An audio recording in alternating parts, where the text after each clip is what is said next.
a big question for you is how can then someone recognize narcissism either in themselves or someone they love, somebody in their relationship? How can they recognize the narcissism?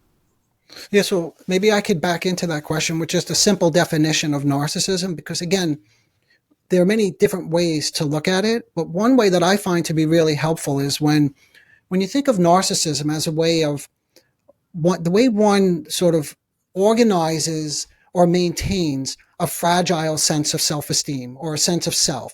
In other words, the way they think about themselves, or their sense of identity, or the way they think other people think about them. So all of that is very fragile and precarious.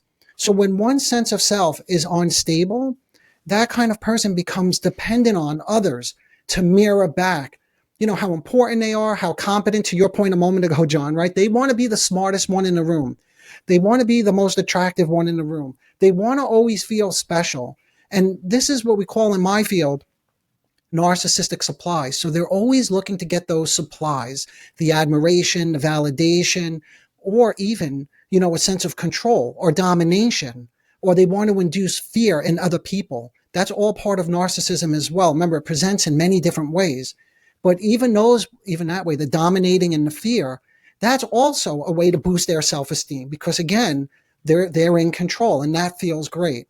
So depending on the type of what we call clusters or presentations of narcissism, the main goal is for always to be repairing that sense of self-esteem or self-worth.